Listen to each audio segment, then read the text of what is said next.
Hello everybody. Over there is the school I work at, Changshu International School. It is summer break right now. So, have some extra time. I thought I would take a bike ride to Suzhou. The town I live in, Changshu, is actually part of Suzhou, but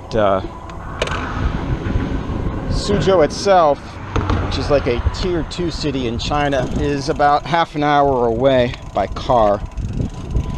And it's going to be about an hour, at least an hour by bike. But I kind of like to ride the bike because I have a little more freedom in my scheduling and whatnot. There is a shuttle that runs from Changshu to Suzhou that leaves about once every hour. It's near my home. It's pretty convenient. One thing about living in China, the mass transportation system is incredible. You can get anywhere in China by bus or high-speed train. It's got a really great transportation network. You don't need a car to live in China. It's definitely one of the advantages for me. I don't have to worry about car payments and oil changes and insurance and parking tickets, you name it, maintenance. It's nice not having a car.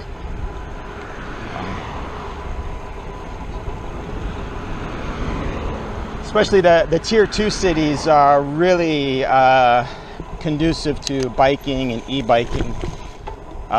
You'll see a lot of lanes like this that are pretty much dedicated for e-bike and bicycle usage. So if you're living in a smaller city in China, all you're going to need is a bike to get around, or an e-bike.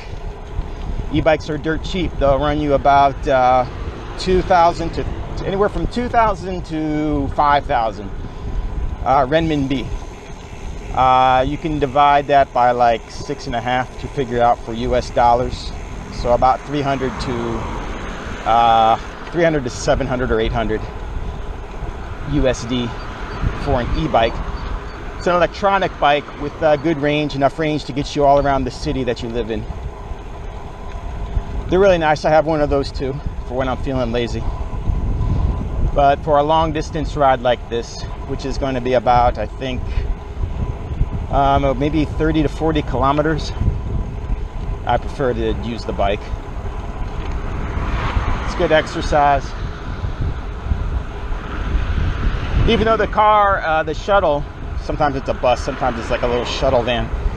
Even though that's only a half-hour ride, by the time I buy my ticket and then, you get there a little early, then you have to wait, and then if the car's late, there's more time on top of that. It's just, I'm really only saving 15 to 20 minutes and I'm not getting the exercise, so I kind of like biking to Suzhou. Changshu, the town I live in, is a little boring. It's a nice city. It's a great city for living. It's the people are great, friendly, low crime, good economy. No real complaints about it other than it's a little boring. The weather sucks, and access to the transportation infrastructure is a little crappy. Other than that, it's a nice place to live. It's what they call a very livable city.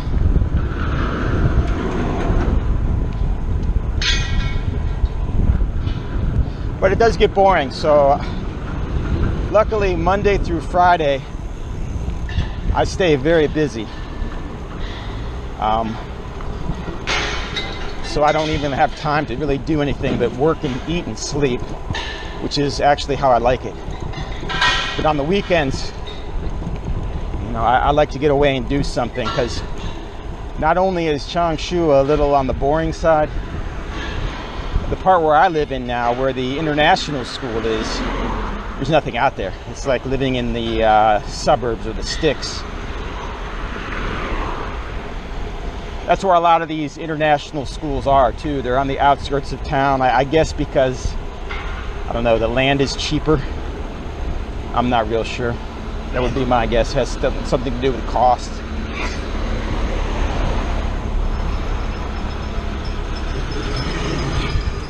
But yeah, I think I'll cover some topics about living in China, what it's like to live here, and questions that people might have. You know, I guess this video is aimed at people that either like to ride bikes long distances or are thinking about and maybe currently living in China. So I'll probably title this video something like Move to China or Moving to China. So chances are, if you're watching this video, you're interested in moving to China. I'll try to cover some things. There's a lot of good and a lot of bad. I suppose instead of doing all the good or all the bad, I'll try to mix it up a little bit. One of the bad. The pollution sucks. All the stories are true. The pollution is terrible. There's only a few places in China where the pollution isn't too bad. And I think those are usually in the south. Most of the northern cities,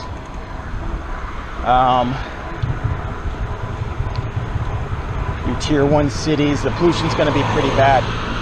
You know, Suzhou, this area, it's a province called Changshu. Province is like states in America. This is a pretty nice province. The pollution is pretty low, but it's still pretty bad here too. You can't drink the water. You'll have to get like a countertop water dispenser and buy bottled water or have it delivered to your home, which is not a big deal. It's dirt cheap. For like a big 5-liter bottle, I think it costs like $1.50. So it's not a big expense, but yeah, you can't drink the water here. It doesn't matter where you're at. I wouldn't drink the water from the tap anywhere in China. The air pollution also terrible. You know, it's very rare I can, you know, see way out into the distance or even see stars at night. I rarely see stars at night because the pollution is so terrible here. So that's definitely one of the, I would say, top 3 biggest cons, negatives about living in China. A positive: cost of living. You know, for the money I make, and I make pretty good money now. I've been here for over 3 years, so I've built up enough connections and doing enough things now that I'm making really good money.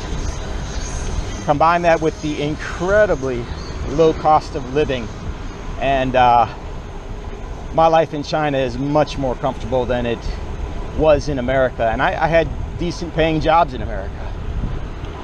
And I was definitely, you know, I wasn't wealthy, but I was solidly middle class. And being middle class in America now is not what it used to be. If you're in the States watching this, you know what I mean. It was a struggle. It's not a struggle here. To give you an idea, I have a brand new 2-story 1-bedroom apartment. The 1 bedroom itself is huge. I have my own office and bed, king bed in there and everything. Little workout area, place for my guitars, plenty of room. Downstairs with a living room, dining area and kitchen. It's brand new.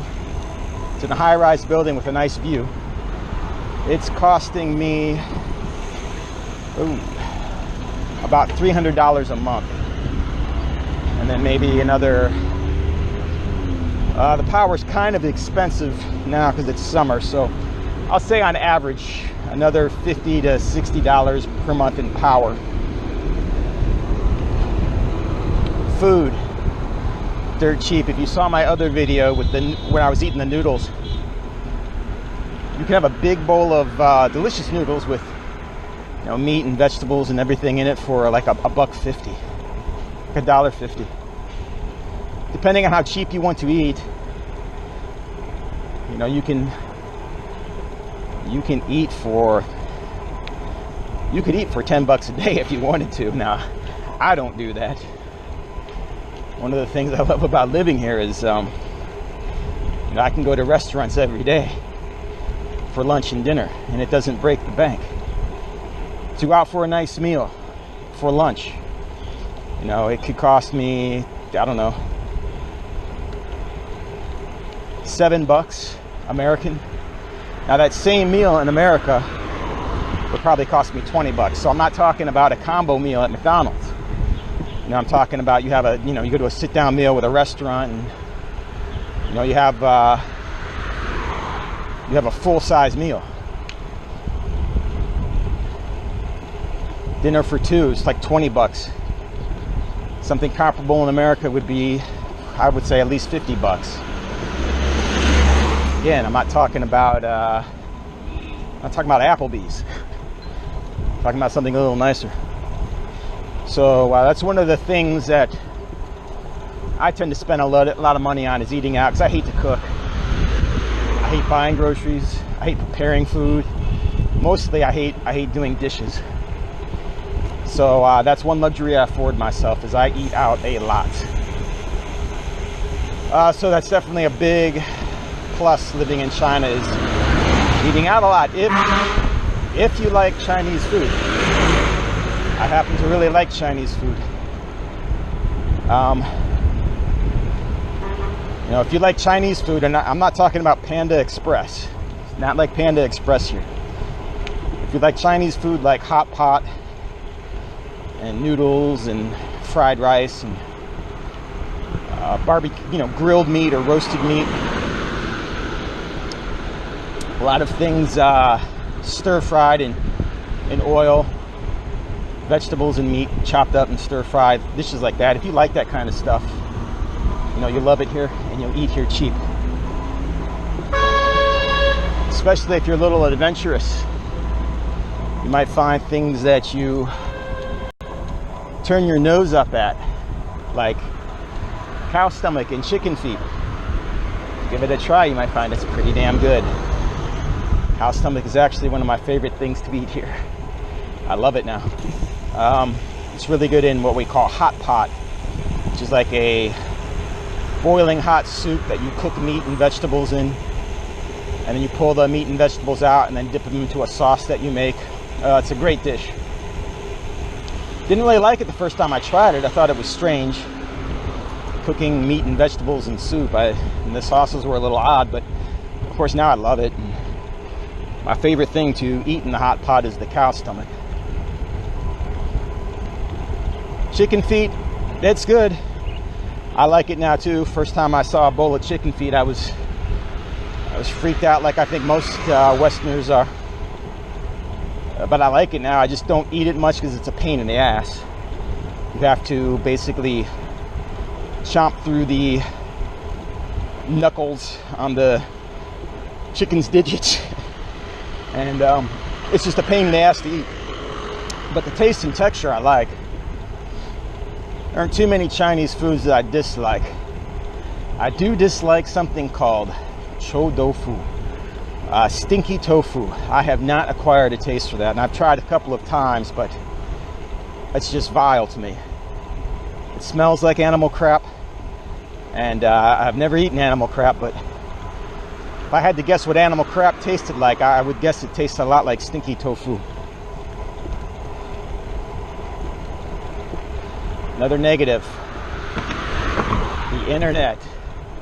Internet here sucks. It's basically not an internet, it's an intranet, because the government has closed off so much of the outside world in a never-ending pursuit to control hearts and minds. News stories are given very selectively here. For instance, we do this thing called English Corner, which is, you know, people that want to practice their English, they'll come and to talk to foreigners. And one of the students was expressing concern about visiting Japan, and I asked why. It was because, well, there was a news story about a girl that, you know, was I think she was killed in Japan, a Chinese girl. There was also the girl in America that was recently kidnapped and is missing and probably dead. So those stories tend to get a lot of notice here, and part of the reason is you know, those types of stories definitely make the, you know, the front page news here. The government isn't shy about spreading that news, but like news about like attacks on foreigners or foreigners found murdered.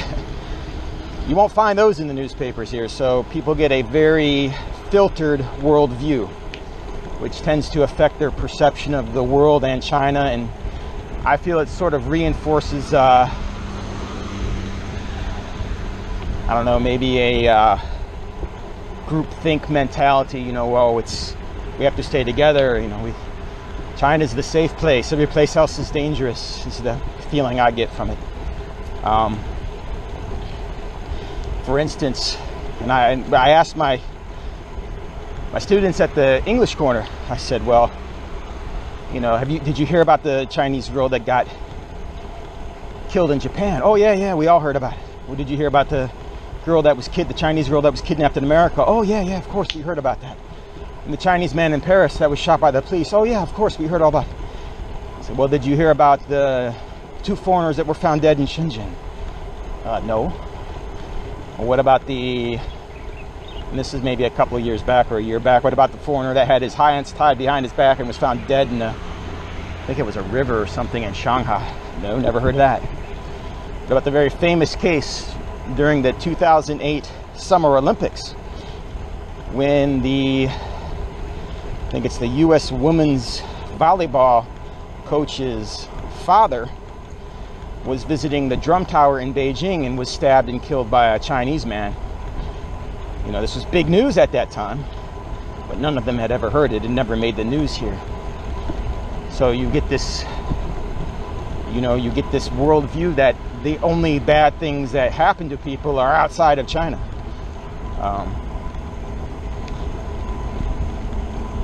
So I think it's a form of brainwashing, to be honest.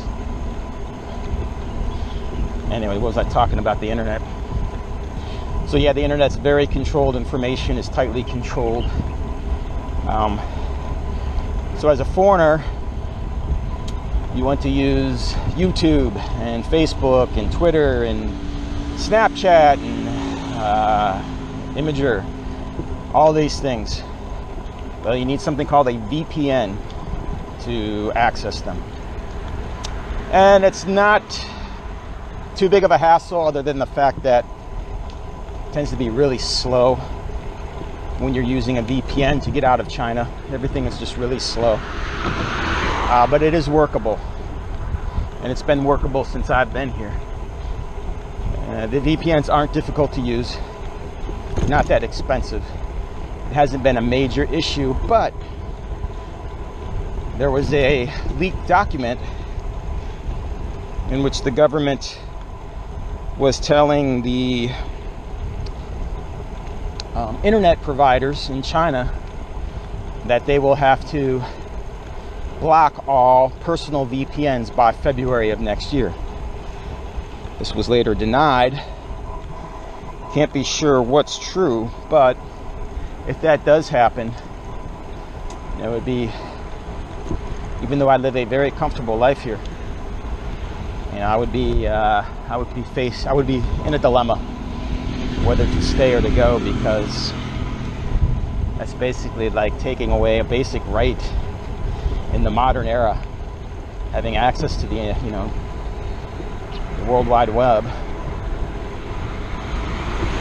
Most people in China, they've never had that access. So, and there's Chinese copies for everything Western. We have Amazon, they have Taobao, we have Uber, they have Didi. There's an example for anything. So it's not anything that the people here in China have really missed or cared about. But if this does happen, if VPNs are unusable in China, I think a lot of people will leave. A lot of foreigners will, and certainly to recruit people into China will be much more difficult. Who's gonna come here? If you're already here, and you're living a comfortable life, you've got your routine and your life going, there might be reason for you to stay, especially people that are married or have kids. But if you're not in that situation,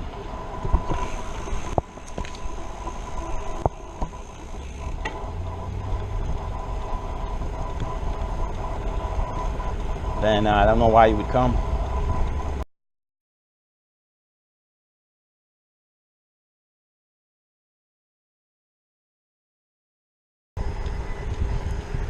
Another China positive is travel. There's great opportunities for travel all over China.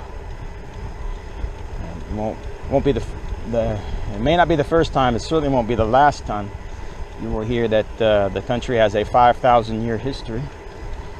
So there is a ton of history to see in this country. Also, the natural beauty in China is, I guarantee it's a lot more amazing than you probably think it is. There's some areas of China that are just absolutely stunning. I definitely rank it. It's on par with everything in America as far as natural scenery. There's just some amazing natural beauty here, just like in America, but it's on par.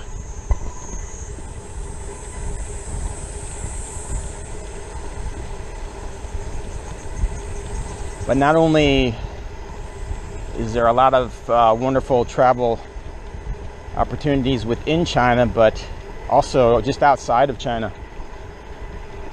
The flight for instance, to South Korea is shorter than my bus ride to the airport. There's lots of close destinations: Japan, Korea, Southeast Asia, Thailand, Cambodia, Laos, Vietnam, the Philippines, Indonesia. Tons of travel in this part of the world.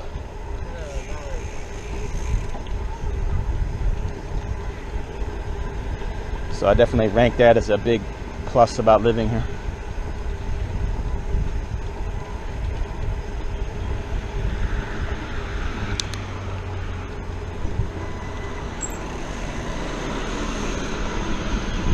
Something that can be both a plus and a negative, positive and a negative, is being a foreigner. You will be treated differently, in good ways and bad ways. Of course, many people will want to be friends with you. Usually just because they have an interest in foreign cultures. Sometimes because they want to practice English. But you'll have plenty of opportunities to make friends.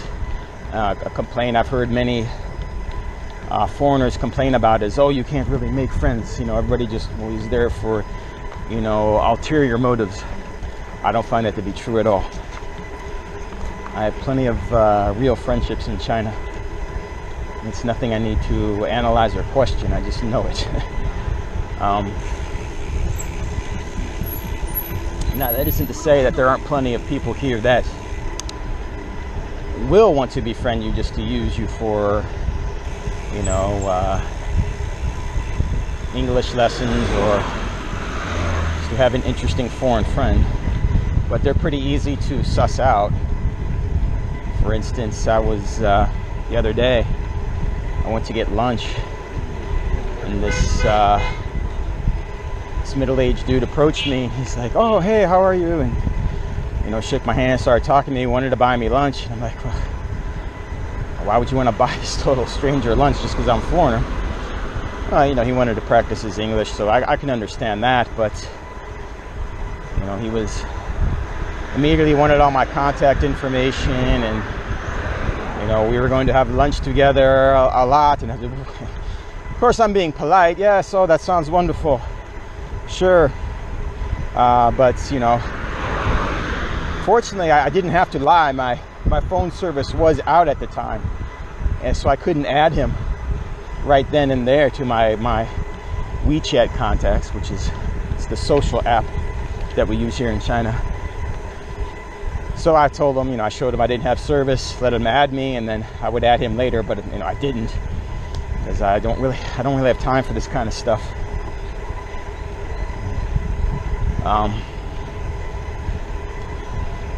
But you can have lots of situations like that. There's also negatives. For instance, my landlord wanted to charge me one price when she thought I was a Chinese person, but when she found out I was a foreigner, she wanted to charge more. Well, I said no. And I've discussed with some Chinese friends, and they seem to, some of them seem to think that there should be a separate price for Chinese and foreigners. I go, well, no, that's not how it works. I'm going to pay what it's worth. I'm going to get a surcharge on it because I'm a foreigner. Sure, I make a decent living, but there's plenty of people in China that make more money than I do. Not only that, you know, I don't have the same benefits that everybody here in China has. I can't, for me to buy property and start businesses and have pension, you know, you don't really, it's not easy, in some cases not possible. So I feel no guilt whatsoever about making a decent living because I'm a rarity. That doesn't mean I'm going to pay extra because of it. I will find somebody that wants to rent to me for market value. Mainly because, you know, a lot of Chinese landlords, they want to have a foreigner there because, generally speaking, we will take care of the property. Unfortunately, you have a lot of people from the countryside, sometimes called call them in Chinese nongmin, which is basically a way to say peasant. You have peasants from the countryside that come in, and you know, they'll jam five to eight people in a one-bedroom apartment, and they'll absolutely destroy it. Especially with all the cooking, they use so much high-temperature oil, and it just makes them, this destroys kitchens. You know, it really take a toll on the home. So really, the surcharge or the benefit you're getting from me is that, you know, you're going to have your home's going to be in the same condition as it was when I moved in. You know, when I move out, it'll be in the same condition as it was day one. And if that's not good enough, I'll find people that will rent to me for market value. And that's never been a problem. I've known a lot of people in China that, and this is definitely a negative, that have had problems with their landlords.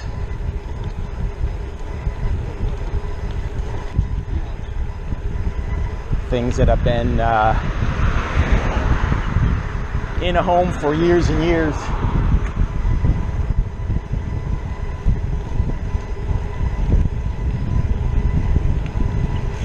Break from just wear and tear, general use, and the foreigner is expected to replace it. For instance, girl I know renting an apartment, I guess the vent fan in the there's these vents above the stoves, and this vent fan broke, and the landlord was expecting her to replace like the whole unit. It had been in there for years. You know, there's lots of incidents like that. Halfway through my lease here, my landlord wanted to increase my rent. She gave me a message, said her property fees were going up by $200 next year, so I need to pay an extra $200 per month. Thank you for understanding. Of course, I gave her a message back where I showed her a copy of the lease, which has my price set on it, and basically told her, well, as you can see here, we have a 1-year agreement. This price is locked in for 1 year. This is what I'll be paying for 1 year. Thank you for understanding. You know, she gave me no evidence whatsoever that her fees had increased, and it wouldn't have mattered if she did. You know, that's not my problem. Just like, for some reason, if I lost my job, she's going to reduce the rent for me? I don't think so. So you'll have issues like this.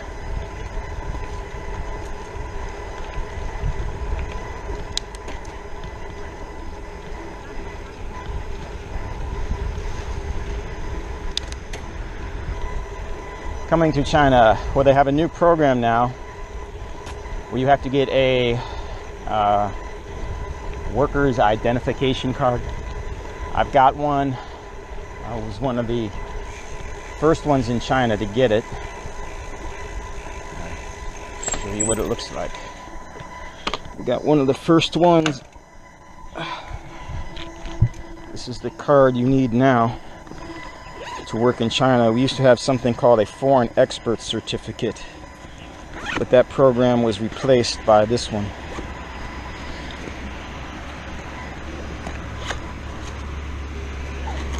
Oh, Jesus. We have one of those days. Of course, it's in the first pocket I looked in, but I didn't see it. It's gonna be one of them days. Should just cancel. This is the way my luck's going. Hide my information.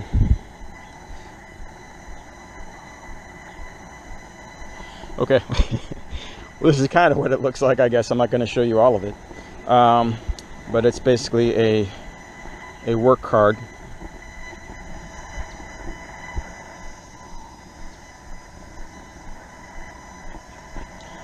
So I'm going to hide all of my personal information for obvious reasons. You can see this is a Category B work card, work permit card. This is what it looks like. And foreigner's work permit. You can see the back of it here. This is the new card you get. Once you have, it's a difficult process now. You have to have your college degree not only translated, but it also has to be notarized. Also, a complete criminal background check. I would recommend you get yours done nationally, an FBI background check, just to avoid any complications. It has to be like notarized by 3 departments. You'll have to look up the specifics online. You know, there's a lot of information out there. But you have to have it like notarized at the local, state, and federal level. It's a really ridiculous process now.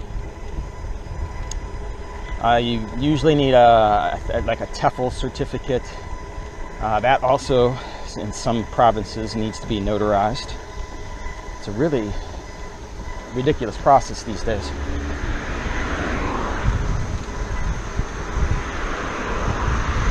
But apparently, once you have all that done, you know, it's now stored here in China at the national level. So next year, if I stay in China, right, they don't ban VPNs.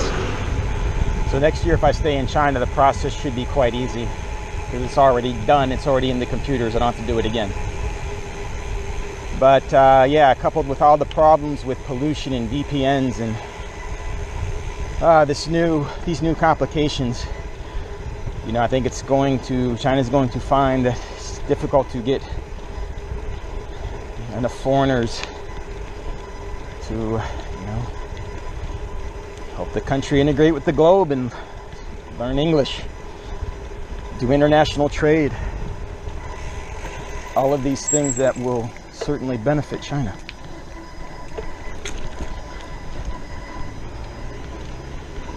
But, you know, for people like me, that will only increase my demand, which is a way to say probably also increase my pay.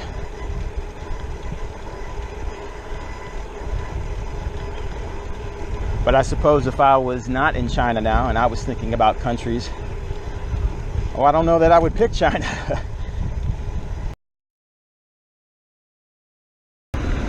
As far as what to bring, deodorant. That's been the only thing that's been difficult to find here, and even that nowadays I can find that on Taobao. There's something called Taobao here, and once you've been here and you get some help from your school, and they'll probably have an assistant to help you.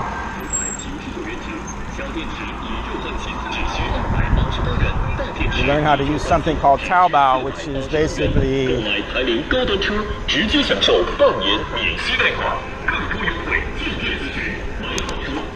basically like Amazon in China. You can get anything on it. It's generally cheaper than similar products on Amazon. So again, oh my God. Okay, well here's another negative. China is loud.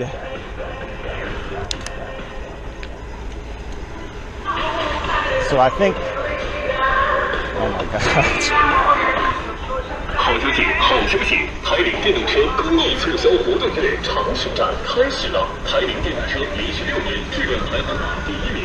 活动期间，全部安装台铃云动力电池。Okay, so apparently these guys are selling something. 新车最低换购价990。And you'll see this. There's a lot of these what we call pedestrian streets in China, which are basically walking streets with no cars or bikes, or just long streets where people walk. They get pretty busy on the weekends. And a lot of these stores will put a big boombox out front or a giant stereo speaker and just blast annoying music as a way to attract customers. And I mean, you know, I don't know, maybe it works on Chinese people, but for me as a foreigner, that only it only guarantees that I avoid that store. And I don't want to be anywhere near those stores with that loud crap blaring out of it. But China is loud. For me, talk about culture shock. I think the thing that shocked me the most when I came here was how much horn honking there is. People are always honking their horns.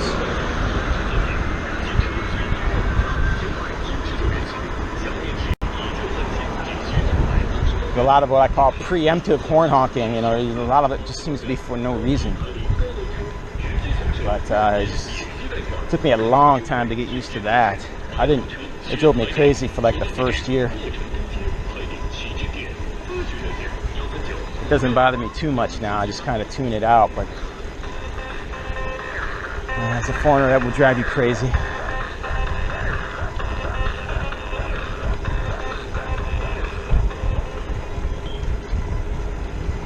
Of course the spitting too, I know I'm a thing that most foreigners complain about. Spitting never really bothered me too much. The only time the spitting really gets on my nerves is when I'm riding my e-bike. What happens is these e-bikes, you know, we tend to ride, you know, they tend to be about the same speed, so you end up riding in like a pack after a stoplight, and you never know when one of these old guys, the older generation loves to hawk loogies. You never know when one of these old guys is gonna. So I'm always on the lookout. Keep my ears open for that sound, because they won't look. They'll just spit, and if you happen to be on their left or their right side, it can come flying back and hit you. Now, it hasn't happened to me yet in the 3 years I've been here, and I do a lot of commuting on bike and e-bike. But part of the reason is I'm always on the lookout for it. If there's anything that's going to get me in trouble, that'd be the day if that ever happens. You know, I'm pretty good about letting crap roll off my shoulders, roll off my back, but I'm afraid I'll lose my temper if that ever happens. But for the most part, nothing really bothers me here. Matter of fact, I find it a lot easier to get along here than back in the States. You know, when you have like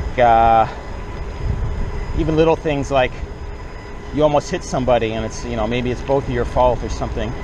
You know, it's not a big deal here. People just, you know, shrug their shoulders and go on their way. But like in America, you know, it's going to end up being a verbal, possible fist fight. So people here are a lot less aggressive. I like it. It's a lot more peaceful place to live. People here are non-confrontational. Of course, that has its good and bad. It also means, you know, people don't speak out as much. You know, like students even in classes, they tend not to want to stick their head out. There's a Chinese idiom about, you know, a group of hens. You don't want to be the hen that sticks its neck up. It might be the one that gets its head chopped off. They have a saying here. It's pretty popular. No zwa, no die. It means if you don't take a chance, or you don't go for it, you don't do something, then you don't have to worry about failing or dying, which is kind of the opposite of how we think of things in Western society. You know, that you can't succeed unless you take a chance. Failure is the mother of success, that type of thing. Completely opposite here.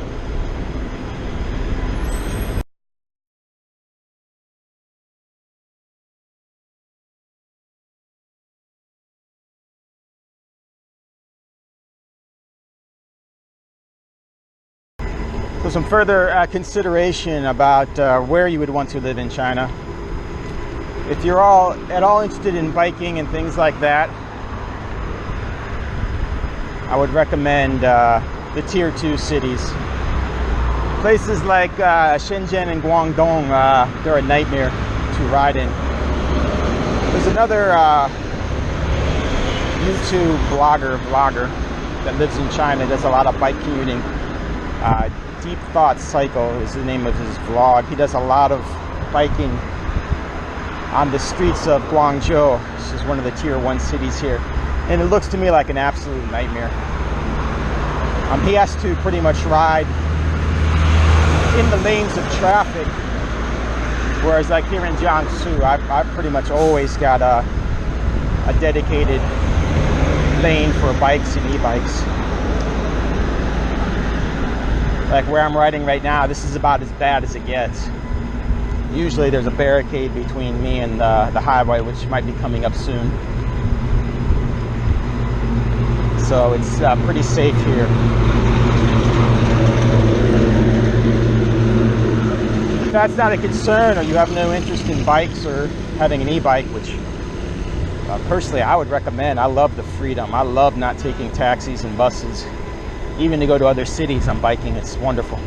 But if that doesn't interest you, you'll get along just fine in the tier 1 cities: Shanghai, Beijing, Shenzhen, Guangdong, or Guangzhou. Those are the 4 tier 1 cities. They all have an extensive subway network, and you will have no problem getting along without a car. Not just within the city you live in, but also going to other places in China. Everywhere in China is a bus or train right away.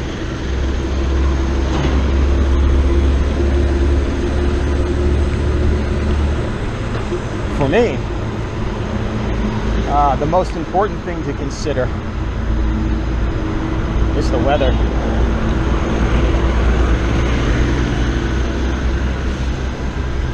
In some cities, the weather is absolutely horrible. It's either terribly cold or terribly hot.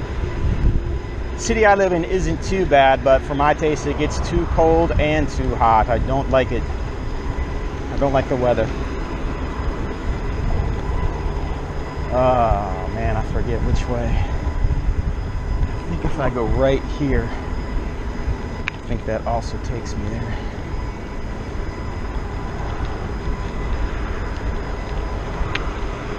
Damn it. Pretty sure it does. But what I'm going to do is I'm going to bike to the high-speed rail station in Suzhou, which is at the very northern tip of Suzhou. That way I don't have to bike all the way into Suzhou. I can just hop on the subway there and take the subway into Suzhou itself. I'll just leave my bike locked and parked at that subway at the railway station. Makes for a nice little weekend trip and some good exercise. If I can avoid a bus or a taxi, I always do it. I really don't like that kind of lack of freedom. If I see something interesting along the way here, I can stop and check it out. I'll just meet some interesting people. See some interesting things you wouldn't otherwise. Plus, not only do I hate being stuck on a bus, but I hate waiting for things too. Waiting for a bus. one of the reasons why I don't go back to America often. It's a 13-hour plane ride. Sitting in a plane for 13 hours, it's just, for me, it's torture.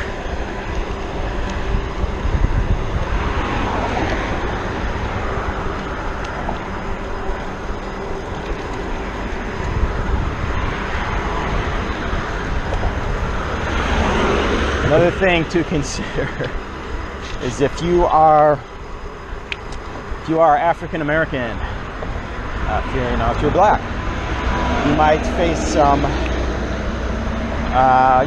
some discrimination. Although for the most part, I will say, if you prove yourself, they don't really care too much. If you do a good job, they might initially judge you. They might initially be skeptical of you if you have darker skin, but if you prove yourself, you do a good job, that gets forgotten. They don't really care. So for me, it's not. A lot of black people say it's a kind of a racist society, or not a lot, but some black expats in China. But I find it to be more superficial than racist. For instance, I've been riding my bike a lot this summer, and my e-bike, and I've been in the sun a lot. My skin is getting darker. Got a pretty nice tan now. Now for a Westerner, this is a nice thing to have a nice golden tan. But in China, it's like it's kind of got a bad stigma. Had a lesson with these two young girls. And I said at the end of the lesson, well, you can ask me anything you want. And they just started giggling, and you ask him, no, you ask him, giggling. I'm like, oh boy, what's this going to be about? They're going to ask me if I have a girlfriend or something. And one of them says, okay, I have a question. Why are you black? Well, she said, why is your skin black? I said, first of all, I said, do you mean dark? She said, no, I mean black. And I said, well, first of all, there's really no such thing as black skin. It's just how brown you are.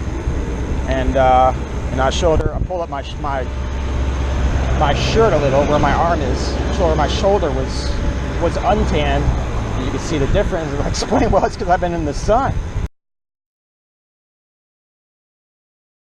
Although I will say, I think that stuff is getting less and less. I think China is definitely progressing, but it still exists. There's no getting around it, But again, there are many. I know a lot of successful black people in China. So if you don't let that deter you, especially if you know that you have the ability to come here and do a good job. Don't let it be a factor at all, because if you come here and do a good job, that's really all people care about.